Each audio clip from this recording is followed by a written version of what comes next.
আপনাকে দিয়ে যদি কেউ প্রোগ্রাম করতে চায়, আপনি সেই বিষয়টা একটু যদি বলতেন।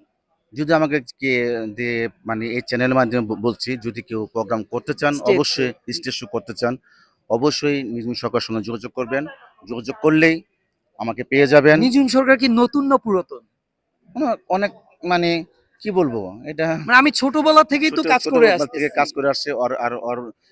ওর অ্যারেঞ্জে অনেক না, কাজ। আমার কি শুধু ভাইয়া আপনার সঙ্গে পরিচয় নাকি এফডিসি শিল্পী সমিতিতে যারা না আছেন? তো, তোমার সঙ্গে সবার সাথে ভালো রিলেশন সম্পর্ক, তোমার প্রোগ্রাম সবাই করেছে, আমি করেছি। এবং প্রোগ্রাম ছাড়াও আমরা কথা বলি, ভালো মন্দ কথা বলি।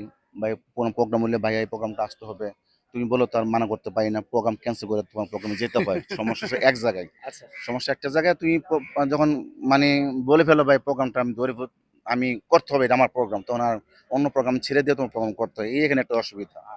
অনেক ধন্যবাদ। আমার ভাই অনেকদিন বেঁচে থাকুক। উনি নায়ক, নায়কের পাশাপাশি একজন ভালো মনের মানুষ, আমরা সবাই জানি। উনি চান চলচ্চিত্র নিয়ে বেঁচে থাকতে। উনি চান শিল্পী সত্তাটাকে কাজে লাগিয়ে সকল শিল্পীরা মিলেমিশে কাজ করতে। আমার ভাইয়ের মনের বাসনা পূরণ হোক। আমরা যেন শিল্পীরা শিল্পীদের পাশে থেকে আমাদের কর্মটাকে নিয়ে এগিয়ে যেতে পারি।